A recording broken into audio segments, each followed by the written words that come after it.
नमस्कार, आप देख रहे हैं अपने उत्तराखंड में हूं आपके साथ संदीप तिवारी। मुख्यमंत्री पुष्कर सिंह धामी ने राज्य में पारदर्शी और भ्रष्टाचार मुक्त व्यवस्था सुनिश्चित करने के लिए महत्वपूर्ण निर्देश दिए हैं। उन्होंने विभागीय स्तर पर नोडल अधिकारियों को नियुक्त कर उन्हें प्रशिक्षित करने की बात कही है। मुख्यमंत्री ने कहा कि एक ही स्थान पर लंबे समय से तैनात अफसरों और कर्मचारियों के ट्रांसफर किए जाएं। साथ ही सीएम हेल्पलाइन और 1064 पर आने वाली शिकायतों का प्राथमिकता से समाधान किया जाए और शिकायतों को नजरअंदाज करने वाले अधिकारियों के खिलाफ कार्रवाई की जाए। उन्होंने भ्रष्टाचार निवारण के लिए सभी विभागों से सहयोग की अपील की है और विजिलेंस को सख्त कार्रवाई करने के लिए निर्देश दिए हैं।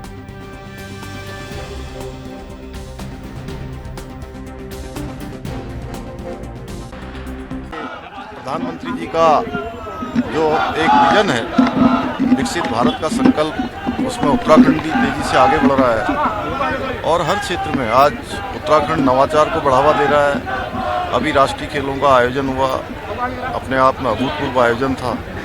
ग्लोबल इन्वेस्टर समिट जिसने 80,000 करोड़ की आज हमारी ग्राउंडिंग पर काम शुरू हो चुका है और G20 की बैठकें यहाँ पर आयोजित हुई। अनेक आपदाओं के समय में भी जिस कुशलता से राज्य के तंत्र ने काम किया है, देश के तंत्र के साथ मिलकर, अनेक लोगों ने उसकी पूरे देश भर में भी सराहना हुई है। अनेक ऐतिहासिक निर्णय और कानून बनाए हैं, चाहे वो नकल का कानून हो, चाहे पूरे देश में UCC सबसे पहले लागू करना हो, धर्मांतरण का कानून हो, दंगा रोधी कानून बनाना हो। ऐसे सभी नवाचारों को या अभी सख्त भू सुधार की दिशा में भू कानून बनाना हो, तो ये सभी काम इन सालों में आगे बढ़े हैं। हमने एक अच्छी शुरुआत की है, अनेक चुनौतियों का सामना किया है। आने वाले समय में हम जो बची हुई हमारे सामने चुनौतियां हैं उन पर भी काम करेंगे। पूरे देश के अंदर हमारा राज्य श्रेष्ठ राज्य बने, आदर्श राज्य बने, उसके लिए निरंतर प्रयास करेंगे। उत्तराखंड के देवतुल्य नागरिकों ने जिस आशा अपेक्षा के साथ आदरणीय प्रधानमंत्री मोदी जी के नेतृत्व में भारतीय जनता पार्टी की सरकार बनाई थी, वो जो संकल्प पत्र और दृष्टि पत्र हमने जनता के सामने प्रस्तुत किया था, उसका 70% काम हम पूरा कर चुके हैं। 30% बचा हुआ काम भी आगे बढ़ेंगे और प्रधान सप्ताह के तौर पे इसे पूरा मना रहे हैं। बहुउद्देशीय शिविर का भी आयोजन किया गया। ये 22 तारीख से पूरे राज्य के अंदर प्रत्येक ब्लॉक पर सेवा सप्ताह के रूप में इसको मनाया गया है और अभी एक दिन बचा हुआ है। आज भी होगा, कल भी होगा, 30 तारीख तक चलेगा। अनेक स्थानों पर लाभार्थियों को प्रमाण पत्र बनाए गए हैं। ज़रूरतमंद लोगों के लिए जो जरूरी काम हैं वो सारे जरूरी काम बहुउद्देशीय शिविर लगाकर किए गए हैं और ये सेवा सप्ताह निश्चित रूप से लोगों की सेवा करने के लिए। यात्रा जो है, आपने ठीक कहा कि एक लाइफलाइन भी उत्तराखंड के लिए और पूरे भारत के लिए मतलब एक आस्था का विषय है। और पिछले साल भी आपने देखा होगा कि पिछले साल आपदा भी आई, कुछ दिनों यात्रा बाधित हो रही है, उसके बावजूद भी रिकॉर्ड तोड़ संख्या में तीर्थयात्री यहाँ पर आए। तो आप देख रहे होंगे कि आजकल भी लगातार धामी जी भी और विभिन्न विभाग अपने फ़ोटो वीडियो शेयर करें किस तरीके से बर्फ़ काट के रास्ता बनाया जा रहा है, क्योंकि मौसम भी थोड़ा प्रतिकूल चल रहा है। सारी व्यवस्थाएं वहाँ तक हों, हमारे जो तीर्थयात्री आएंगे उनके लिए इसकी व्यवस्था की जा रही है। रजिस्ट्रेशन, व्हीकल रजिस्ट्रेशन, किस तरीके से यात्रा को सुगम बनाया जाए और जो स्थानीय लोग हैं उनके जो इंटरेस्ट है उसको सबसे ऊपर रखा जाए। क्योंकि असल में देखिए, तीर्थयात्री तो आएंगे और जाएंगे, लेकिन यहाँ उत्तराखंड के जो लोग हैं जिनकी आर्थिकी भी यात्रा पर निर्भर है और जिनका जनजीवन भी कहीं ना कहीं प्रभावित होता है, वो भी अच्छा रहना चाहिए। इन दो दृष्टिकोणों से हमारी सरकार काम कर रही है और धामी जी के नेतृत्व में बहुत अच्छे तरीके से इस साल भी यात्रा होगी। अच्छा, अंतिम सवाल ये है कि कल मुख्यमंत्री जी ने एक बड़ी बैठक बुलाई थी अपने निवास पर। उन्होंने कहा था कि जो 1094 है या फिर सीएम हेल्पलाइन में जो आने वाली शिकायतें हैं उनको प्राथमिकता के तौर पर लिया जाए और उन पर जो है जल्द से जल्द कार्रवाई सुनिश्चित हो, ताकि जिन्होंने शिकायत करी है वो दर ना बने। जी देखिए, 1095 की जो समीक्षा है, आपने देखा होगा मुख्यमंत्री जी लगातार, मुझे लगता है अभी 15 दिन भी नहीं हुए थे उन्होंने पहले समीक्षा की थी, अभी दोबारा समीक्षा की है। कुछ उन्होंने जो शिकायतकर्ता थे स्वयं फ़ोन पर भी बात की थी तो ये एक तरीका है सीधा, जब हमारे पास भी जब कोई ऐसी कंप्लेंट आती है जिसे हमें लगता है कि हमारे माध्यम से या हम अपने प्रयासों से हल नहीं रहे, तो हमारा सजेशन भी ये होता है कि आप एक बार मुख्यमंत्री हेल्पलाइन पर याद डाल दीजिए, क्योंकि अगर वहाँ डल गई तो हर अधिकारी एक तरीके से बाध्य हो जाता है, क्योंकि मुख्यमंत्री जी स्वयं इसकी समीक्षा करते हैं। तो आप देखिए कि जो प्रदेश का मुखिया होता है, जब आखिरी व्यक्ति की समस्या पर वो ध्यान दे रहा है, उसके निराकरण पर उनका फोकस है, तो नीचे का तंत्र अपने आप जो ठीक होता हुआ जाता है। तो मुख्यमंत्री जी उदाहरण जाता है सभी अधिकारियों के लिए और सभी नेताओं के लिए, जनप्रतिनिधियों के लिए, अपने आचार व्यवहार अपने। उत्तराखंड के पूर्व मुख्यमंत्री हरीश रावत ने अपने बयान में कहा कि जिहाद शब्द का इस्तेमाल भारत के क्रांतिकारियों ने किया था। आजादी की लड़ाई में जिहाद शब्द का इस्तेमाल किया गया था और आज उन शब्दों को भाजपा अवैध और बांटने वाले रूप में चित्रित कर रही है। आगे उन्होंने प्रदेश प्रवक्ता गरिमा मेहरा दसौनी प्रवक्ता कांग्रेस की प्रशंसा करते हुए उन्होंने कहा कि जो तुमने ऐसा साहस दिखाया है और भाजपा को आईना दिखाने का काम किया है। आपको बता दें कि पूर्व में प्रदेश प्रवक्ता गरिमा दसौनी ने जिहाद शब्द को परिभाषित करते हुए कहा कि जिहाद शब्द का अर्थ क्रांति, रिवॉल्यूशन होता है। जिहाद एक पॉजिटिव शब्द है। जिहाद का अगर हम अनुवाद करें तो वो है रेवोल्यूशन, वो है चेंज और अच्छे के लिए। देखिए, कांग्रेस की तो जो सोच है वो है ही मुस्लिम परस्त, आप कभी भी देख लेना। और इतिहास बताता है कि इस देश का विभाजन करने में, इस देश में चाहे वक्फ बोर्ड है, चाहे मुस्लिम पर्सनल लॉ है, ये सब के सब देन जो है, आज ये विवाद की जड़ है, इसकी जड़ ही कांग्रेस है। और मुझे बड़ा दुख होता है कि जब एक कांग्रेस के लोग जो अपने को सनातनी भी कहते हैं और बात हर समय दूसरे पक्ष की करते हैं। अभी उनके एक प्रवक्ता ने एक कहा कि क्रांतिकारी जो है, जिहाद जो है क्रांतिकारी शब्द है। उनको इतना पता नहीं है कि उनकी क्रांति कौन सी है। उनकी क्रांति हर समय जो जिनको वो काफिर कहते हैं उनकी हत्या करने में उनकी क्रांति है। उनकी सोच हर समय यह है कि दूसरा धर्म का व्यक्ति यहाँ रहे नहीं, इसलिए वो उनको जिहाद कहते हैं कि जो धर्म की रक्षा करे, जो धर्म के लिए धर्म के लिए काम करे। उनका धर्म ये कहता है कि वो दूसरे को जो है उनकी बात नहीं मानता, जो कुरान को नहीं मानता, जो इस्लाम को नहीं मानता, वो ये कहता है कि उसको जो है समाप्त कर देना चाहिए। इस्लाम कहता है, ये कुरान कहता है कि उसको काफिर को जो है मार देना चाहिए। तो उनकी क्रांति, उनका जिहाद इसके लिए, इनके खिलाफ है। तो क्या वो इसको भी क्रांति समझेंगे क्या? तो मेरा उनसे यह है कि पहले क्योंकि जिहाद जो है वो जहद शब्द से आया, ये आपका अरबी शब्द है और उसका मतलब ही ये है कि जो धर्म के लिए काम करे। और उनका धर्म तो कहता है कि दूसरे धर्म वाले को जीने मत दो। तो क्या वो उनका समर्थन कर रहे हैं? और यही है कि आज कांग्रेस रसातल में। जिन शब्दों का इस्तेमाल भारत के क्रांतिकारियों ने किया, आजादी की लड़ाई में जिन शब्दों का इस्तेमाल किया गया, आज उन शब्दों को अवैध और उनको बांटने वाला रूप में चित्रित कर रही। यही तो भाजपा की राजनीति है, यही तो राजनीति है। मैं तो कहना चाहूंगा कि साबस गरिमा, तुमने साहस दिखाया और भाजपा को आईना दिखाया। सर, विरोध कर रही भाजपा। मैंने कहा भाजपा को आईना दिखाया कि उनका चेहरा कितना विवश है और कितनी उनकी सोच विकृत हो रही है। आज से शुरू हो रही चैत्र नवरात्रि जो हिंदू धर्म का एक अत्यंत पावन पर्व है। इस साल चैत्र नवरात्रि खास है क्योंकि यह पूरे 9 दिन नहीं बल्कि 8 दिन की होगी। 30 मार्च से शुरू होने वाली नवरात्रि के साथ ही हिंदू नववर्ष की शुरुआत भी होती है, जिससे इस पर्व का महत्व और भी बढ़ जाता है। देहरादून में सुबह से श्रद्धालु मंदिरों में आकर भक्ति भाव से पूजा अर्चना कर रहे हैं। लोग इस पर्व के दौरान व्रत रखकर अपने घरों में कलश स्थापित कर पूजा करते हैं। मंदिर के पुजारी ने बताया कि सुबह से ही पूजा करने के लिए भक्तों की लंबी कतारें लगी हुई हैं और सभी श्रद्धालु पूरी श्रद्धा और भक्ति के साथ पूजा करने के लिए आ रहे हैं। हिंदू समाज के अनुसार जो है, हिंदू समाज के अनुसार दैनिक जागरण की जो ये हिंदू समाज पंचांग जो होता है, चैत्र मास से जो है ये प्रारंभ होते हैं। जैसे पहले तो ये अब ये अंग्रेजी मास होते हैं, जनवरी, फरवरी, मार्च, अप्रैल, मई, जून, जुलाई, अगस्त। लेकिन हमारा जो है हिंदू समाज जो है, सनातन धर्म जो है, हिंदू समाज चैत्र मास से ही क्या है नव वर्ष की प्रारंभ होता है। और उससे नव वर्ष प्रारंभ होने के बावजूद ये माँ के क्या है नवरात्र जो 4 बार आते हैं, एक चैत्र मास में और क्या है एक अश्विनी मास में, एक वैशाख मास में, एक जेठ मास में और एक श्रावण मास में आते हैं, आषाढ़ मास में आते हैं। तो इसलिए चैत्र मास और अश्विनी मास को है लोग जो है भक्त लोग जो है बहुत महत्व देते हैं और माँ का क्या है 9 दिन का व्रत रखते उपवास रखते हैं और बड़ी आस्था से, बड़ी उम्मीद से क्या माँ को प्रार्थना करते हैं। माँ की विश्वास है आपकी ईश्वर? मेरी जो है इसमें मतलब आस्था है। हमारी मम्मी मतलब काफी टाइम से यहाँ पे आते रहते हैं एंड आस्था रखनी चाहिए भगवान जी में। आज के टाइम पे हमारा ऐसे मानना है, जो न्यू जनरेशन आई है तो सबको करना चाहिए, मतलब भगवान में आस्था रखनी चाहिए। नवरात्रों को हम अपने सनातन धर्म के पर्व से देखते हैं। नव दुर्गा का पर्व होता है और माँ के 9 स्वरूपों की पूजा होती है, जिसमें कलश स्थापना होती है और उसको हम पूजते हैं। और जो भी श्रद्धा है, विश्वास है, जिसकी भी है हिंदू सनातन धर्म की और हम आम लोगों की, वो सारी इच्छाओं को माँ। उत्तराखंड में चारधाम यात्रा शुरू होने से पहले आपदा प्रबंधन को लेकर प्रशासन ने अपनी तैयारियां तेज कर दी हैं। राष्ट्रीय आपदा प्रबंधन प्राधिकरण और उत्तराखंड राज्य आपदा प्रबंधन प्राधिकरण संयुक्त रूप से अप्रैल माह में एक व्यापक मॉक ड्रिल का आयोजन करने जा रहे हैं।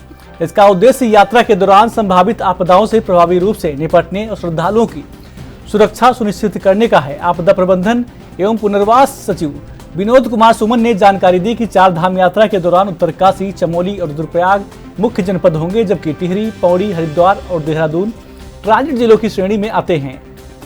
एनडीएमए द्वारा जारी टेंटेटिव शेड्यूल के अनुसार 14 अप्रैल को आपको बता दें कि ओरिएंटेशन एवं कोऑर्डिनेशन कॉन्फ्रेंस आयोजित की जाएगी। इसके बाद 22 अप्रैल को टेबल टॉप एक्सरसाइज और 24 अप्रैल को मॉक ड्रिल का आयोजन किया जाएगा।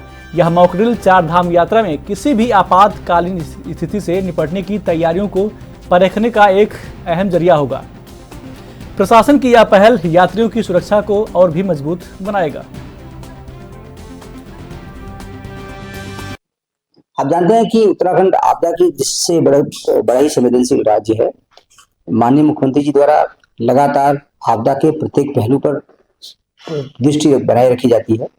लगातार निर्देश मिलते रहते हैं हम लोगों को और आपदा के लिए अभी हम लोग मॉक ड्रिल करने जा रहे हैं चारधाम यात्रा के लिए। उसके अलावा सभी जनपदों को आपदा से सतर्क रहने के लिए निर्देश दिए गए हैं।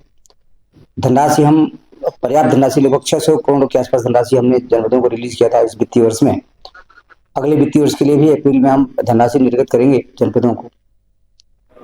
जो भी उपकरण उनको चाहिए, सारे प्रकार के उपकरण उनको खरीदने के लिए कहे गए हैं कि अपनी आवश्यकता को देखते हुए कैपेसिटी बिल्डिंग मद से अपने लिए आवश्यक मात्रा में उपकरण खरीद लें।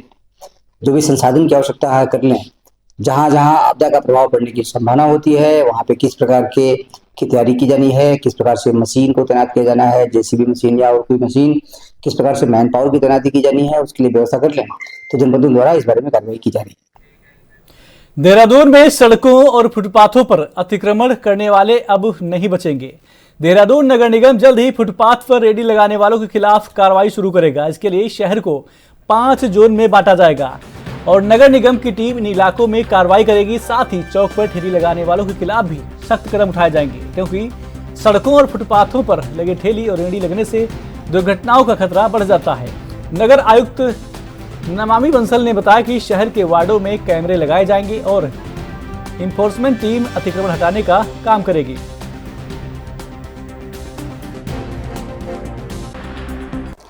देखिए 5 जोन पहले से ही हैं नगर निगम क्षेत्र के और अभी जो रीसेंट प्रथम बोर्ड बैठक कंक्लूड हुई है नवनिर्वाचित बोर्ड की, उसमें ये निर्णय लिया गया है कि जो जेब्रा फोर्स पहले कार्य करती थी अतिक्रमण हटाने का, उसी को जोनल स्तर पर डेवलप करते हुए यानी कि जोनल जेब्रा फोर्स के माध्यम से अतिक्रमण हटाने की कार्रवाई की जाएगी। और साथ ही साथ विभिन्न वार्ड्स में सीसीटीवी कैमरे भी लगाने की योजना है। इसका भी प्रस्ताव माननीय बोर्ड द्वारा पास किया गया है। सीसीटीवी कैमरे के माध्यम से भी जो अतिक्रमण है उसकी रोकथाम के लिए और अन्यत्र भी अब अतिक्रमण ना होने पाए उसके लिए तैयारी की जा रही है। निजी स्कूलों की मनमानी थमने का नाम नहीं ले रही है। देहरादून के एन मैरी स्कूल प्रशासन ने नियम विरुद्ध 35% से ज्यादा बच्चों की फीस बढ़ोतरी कर दी है। इसके चलते अभिभावक आक्रोशित हैं। हजारों की संख्या में अभिभावक स्कूल प्रशासन से बातचीत करने के लिए पहुंचे, लेकिन स्कूल प्रशासन ने बातचीत करने की बजाय स्कूल गेट बंद कर बाउंसर तैनात कर दिए। इससे अभिभावक आग बबूला हो गए और स्कूल प्रशासन के खिलाफ जमकर हंगामा किया। अगर अभिभावकों की माने तो स्कूल प्रशासन ने अपनी मनमर्जी से प्रति छात्र की फीस में 35% की बढ़ोतरी कर दी है, जो कि मध्यम वर्गीय लोगों की जेब पर भारी असर डाल रहा है। विरोध कर रहे अभिभावकों का कहना है कि पूर्व मैनेजमेंट द्वारा 200 से 300 रुपए की बढ़ोतरी फीस में की जाती थी, लेकिन जब से लॉ कॉलेज के मालिक जितेंद्र जोशी ने स्कूल खरीदा है, तब से लगातार फीस में मनमानी तरीके से बढ़ोतरी की जा रही है।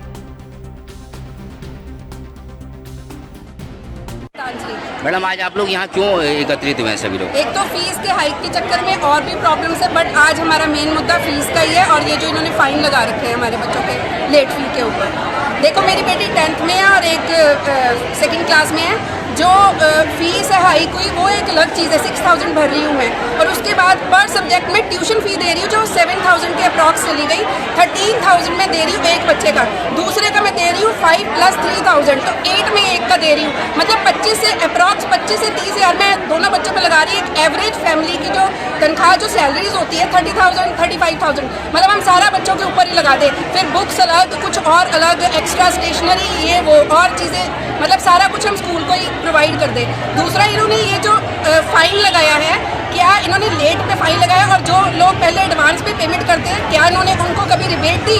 आज तक इन्होंने रिबेट नहीं दी, बस फाइन लगा दिया कि लेट फी देंगे, फाइन लगा देंगे। आप ये देखो, ये एक स्टूडेंट की बात नहीं है, पूरे स्कूल की बात है। ये कहाँ इनका प्रॉफिट चला गया उठा के? और अगर इन्होंने ऐसे नहीं किया तो एक एक करके इनके स्कूल से सारे बच्चे निकल जाएंगे। आज नहीं निकलेंगे, साल बाद निकलेंगे, नहीं तो 2 साल बाद निकलेंगे, पर निकलेंगे ज़रूर। कोई एक्स्ट्रा फैसिलिटी नहीं। आप इंफ्रास्ट्रक्चर जाके देखो, वॉशरूम्स देखो अंदर जाके, और टीचर की क्वालिटी ऑफ स्टडिंग एजुकेशन, जैसे जैसे सीनियर होते जा रहे हैं बच्चे, वैसे वैसे डाउन होती जा रही है। हमारे पास कोई ऑप्शन नहीं है विदाउट ट्यूशन। हम ट्यूशन के लिए मजबूर हो चुके हैं इस टाइम। अगर ये अपनी टीचर्स की क्वालिटी, पढ़ाने की क्वालिटी बढ़ाते हैं तो फिर एक बात भी है, बट वो तो बिल्कुल down, day to day down down down होती जा रही है। आप खुद करो, हर बच्चे ने ट्यूशन लगा रखी है, और जाके देखो ट्यूशन भी एक बिजनेस बन गई है और स्कूल एजुकेशन भी एक बिजनेस बन गया है। एवरेज फैमिली, नो सर्वाइवल, ये बिल्कुल। Thank you. कुछ नहीं भैया, मांग यहाँ पर ये है हमारी। एक तो इन्होंने एक्स्ट्रा ऑर्डिनरी फ़ी इंक्रीज़ की है, जिसके लिए ये स्कूल इतना लायबल नहीं है फीस लेने के। ऐसी कोई यहाँ पे फैसिलिटी नहीं है जिसके एवज में हम ये फीस इनको प्रोवाइड करें, पहली थिंग। दूसरी, यहाँ पर जितने भी ये सारे पेरेंट्स खड़े हुए हैं पीछे, हमने अपने बच्चों का 2021-22 में एडमिशन करवाया था 54,000 में। आज की डेट में एडमिशन फ़ीस कर दी है 79,000 with in 3 years. 3 financial year में एटलीस्ट 60-70% रेशो इन्होंने इंक्रीज़ किया है। उसके एवज में ना कोई हमें स्पेशल एक्टिविटीज़ हैं, ना टीचर्स का बिहेवियर लीनियंट हो रहा है बच्चों के साथ। लास्ट मोमेंट पे इतना सिलेबस खींचते हैं कि पेरेंट्स अननेसेसरी ट्यूशन्स के लिए जाना पड़ता है। ये सारी थिंग्स पिछले 1 साल में हुई हैं। अरोड़ा सर के टाइम पे ऐसा कुछ भी नहीं था, और अभी भी यहाँ से कोई सॉल्यूशन नहीं मिल रहा है। 5 पेरेंट्स अभी अंदर जा रखे हैं, कुछ नहीं पता क्या बोलेंगे। अरोड़ा सर के टाइम पे फीस इंक्रीज़ होती थी 250 रुपये, 300 रुपये, कोई भी पेरेंट्स अफोर्ड कर सकता है 300-400 रुपये। अब ये एकदम से 3900 से 5600, 5100 फीस कर देंगे, तो सब प्राइवेट सेक्टर में जॉब करते हैं। 100 में से 20% लोग होंगे जो गवर्नमेंट एम्प्लॉई होंगे या सगे संबंधी होंगे इन स्कूल वालों के, बाकी कुछ नहीं। हमें कुछ नहीं, अपने स्कूल यहीं पर ही पढ़ाना है बच्चों को अपने, बट उसके एवज में फ़ीस इनको कम करनी पड़ेगी। जो जिस लायक स्कूल है उसी लायक तो भैया फीस देंगे ना हम यहाँ पे। ये कोई ना है कि अननेसेसरी फीस लोगे, अननेसेसरी कोई ऐसी एक्टिविटी नहीं हो रही है स्कूल में कि जिसके एवज में हम 50-100 फ़ी देने का मतलब है मैं उसमें 2000 रुपये और डाल के 7,500 में तो मैं डे बोर्डिंग में डाल दूँगी अपनी लड़की को, रेस कोर्स में स्कूल सीखोगा वहाँ डाल दूँगी ना मैं, जिसमें हमें ना ट्यूशन पढ़ानी पड़ेगी बच्चे को, ना कोई एक्टिविटी बाहर की भेजनी पड़ेगी, ना कुछ करना पड़ेगा। तो वो ये मेन मुद्दा है यहाँ पे सारे पेरेंट्स। धन्यवाद। इस 18 साल हो गए हैं, लेकिन कभी भी हमें ऐसी कोई प्रॉब्लम नहीं आई है। जब से नया मैनेजमेंट आया है तब से मतलब कोई ना कोई प्रॉब्लम, सारे सीनियर टीचर यहाँ से छोड़ के चले गए हैं, सारे सीनियर टीचर। बच्चा मतलब फिजिक्स का पेपर है, फिजिक्स की टीचर नहीं है, तो बताओ हम बच्चों को अब कैसे पढ़ेंगे? इंटर में बच्चा है तो कैसे पढ़ेगा वो? फीस को लेके क्या इशू आ रहे हैं? फीस को लेके ये इन्होंने मतलब हर साल फीस बढ़ती है, लेकिन इतनी थोड़ी बढ़ती है, 30% बढ़ा दी है फीस। इंसान कैसे करेगा बच्चों को, कैसे पढ़ाएगा अपने दोनों बच्चों को यहाँ पे स्कूल में? क्या इसको लेकर आपने मैनेजमेंट के अलावा जो जिम्मेदार अधिकारी हैं या विभाग है उनसे भी कांटेक्ट किया है क्या? नहीं, अभी कोई कांटेक्ट नहीं हुआ है। अभी एकदम उन्होंने फीस बढ़ा दी, सारे पेरेंट्स ये हो गए हैं कि भाई हम फीस नहीं जमा करेंगे। हम अभी कोई भी पेरेंट फीस जमा करने के लिए नहीं है। ठीक है। हाँ, जब हमारी प्रॉब्लम सॉल्व हो जाएगी हम फीस जमा करेंगे। ठीक है। उत्तराखंड में चार धाम यात्रा शुरू होने से पहले टैक्सी मैक्सी संगठनों ने सरकार और परिवहन विभाग के सामने अपनी मांगे रखी हैं। उत्तराखंड टैक्सी मैक्सी महासंघ के अध्यक्ष सुंदर सिंह पवार ने कहा कि राज्य की टैक्सियों के लिए चार धाम रजिस्ट्रेशन प्रक्रिया को सरल किया जाए ताकि स्थानीय लोगों को अधिक रोजगार मिल सके। उन्होंने चिंता जताई कि बाहरी राज्यों की गाड़ियां बड़ी संख्या में चार धाम यात्रा में शामिल हो रही हैं, लेकिन पहाड़ों पर वाहन चलाने का अनुभव न होने के कारण कई बार श्रद्धालु दुर्घटनाओं का शिकार हो जाते हैं।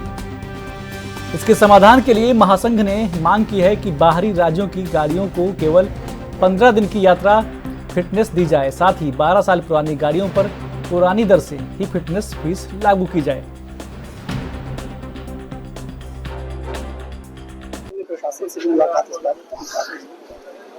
मैं उत्तराखंड सरकार से मांग कर रहा हूं कि जो उत्तराखंड की गाड़ियों को छोड़ के अन्य राज्यों की जितने भी गाड़ियां आएंगी उनको 15 दिन का स्वास्थ्य प्रमाण पत्र जो फिटनेस सर्टिफिकेट है वो दिया जाए, ताकि यहाँ पे हमारे लोकल लोगों को रोजगार ज्यादा मिले। क्योंकि बाहर की गाड़ियां जब अपना यात्री लेके आए तो यहाँ से अपना यात्री के चार धाम यात्रा करा के वापस चले जाए, यहाँ पे न रुके। क्योंकि वो लोग क्या करते हैं कि हरिद्वार में अपना ठिकाना बना देते हैं पूरे 6 महीने और यहीं से वो चार धाम यात्रा बराबर जाते रहते हैं। और उनकी अधिक संख्या होने के कारण हमारे जो लोकल गाड़ी ट्रांसपोर्टर है उत्तराखंड के, उन लोगों को रोजगार कम मिलता है और मिल ही नहीं पाता, उनको बड़ी समस्या रहती है। गर्मियों की शुरुआत के साथ ही उत्तराखंड में जंगलों में आग लगने की घटनाएं भी बढ़ने लगी हैं। हर साल लाखों हेक्टेयर जंगल इस आपदा की भेंट चढ़ जाते हैं, जिससे न सिर्फ पर्यावरण को भारी नुकसान होता है बल्कि जंगली जानवरों और स्थानीय लोगों की जिंदगी भी खतरे में पड़ जाती है। पिछले साल प्रदेश में 21,033 वनाग्नि की घटनाएं दर्ज हुई थी, जिसमें करीब 1.80 लाख हेक्टेयर जंगल जलकर राख हो गए। इस बढ़ती आगजनी को लेकर सुप्रीम कोर्ट और एनजीटी ने भी वन विभाग को फटकार लगाई थी। हालांकि इस साल वन विभाग ने नई रणनीति बनाई है। ग्राम पंचायत स्तर पर समितियां गठित की गई हैं, जिन्हें वनाग्नि रोकने के लिए 30,000 रुपए सालाना प्रोत्साहित राशि दी जाएगी। साथ ही एक हेल्पलाइन नंबर 1932 और एक ऐप भी लॉन्च किया गया है ताकि आग लगने की घटनाओं की तुरंत जानकारी मिल सके। पिछली बार की सीख को लेके या पिछली बार के जो हमारे अनुभव रहे हैं उसको लेके 4-5 चीज़ें हम लोगों ने नई की हैं इस बार। सबसे पहला तो ये है कि एक इंसिडेंट रिस्पांस टीम, मतलब कि केवल वन विभाग की जिम्मेदारी नहीं, पूरे राज्य में जितने भी संबंधित विभाग हैं सभी की जिम्मेदारी। उसके लिए जिलाधिकारी महोदय की अध्यक्षता में जो है तहसील स्तर पर इंसिडेंट रिस्पांस टीम्स बनाई गई हैं, जिसमें सामूहिक जिम्मेदारी है सभी की। दूसरा एक कदम हम लोगों ने उठाया है कि सामुदायिक जन सहभागिता को और सुदृढ़ करने के उद्देश्य से जो हमारे अल्मोड़ा वन प्रभाग में शीतला खेत मॉडल था, उसको हम लोग जो है अन्य वन प्रभागों में भी क्रियान्वित करने के लिए एक्सपोजर विजिट्स कराई गई हैं। और उसी के बाद जो है जैसे एक उदाहरण मैंने बताया, गढ़वाल वन प्रभाग में कलजीखाल ब्लॉक में अद्वानी क्षेत्र है, तो वहाँ पर एक दिन और दिवस मनाया गया अभी 26 मार्च को, जिसमें कि 18 वन पंचायतों के सदस्यों ने और 22 ग्राम पंचायतों के सदस्यों ने भाग लिया। और आगे अभी वो इस सीज़न में आड़ा फुकान नहीं करेंगे, तो उससे निश्चित रूप से मैं समझता हूँ कि इस सीज़न में वनाग्नि की रोकथाम के लिए बल मिलेगा। एक इम्पॉर्टेंट स्टेप और किया गया है कि वनाग्नि की मॉनिटरिंग करने के लिए, घटनाओं की मॉनिटरिंग करने के लिए एक ऐप भी बनाई गई है, एंड्रॉयड बेस्ड ऐप है। उसको सभी हमारे वन कर्मियों ने डाउनलोड किया है। उसी पे जितने भी हमारे पास सेटेलाइट से अलर्ट्स आते हैं हम उनको देते हैं और उनसे फिर एक्शन टेकन रिपोर्ट लेते हैं फील्ड पे, और हमें पता चलता रहता है कि कितने हमारे अलर्ट्स जो हैं उस पर कार्रवाई हो गई है, कितने अभी अनअटेंडेड हैं। तो एक कार्रवाई तुरंत फौरी तरीके से इस माध्यम से हो पा रही है।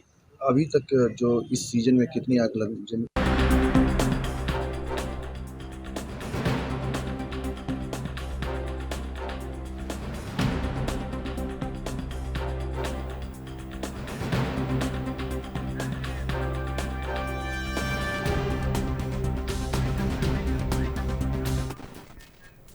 उत्तराखंड के बुलेटिन में मेरे साथ बस इतना ही। आप देखते रहिए ANV न्यूज।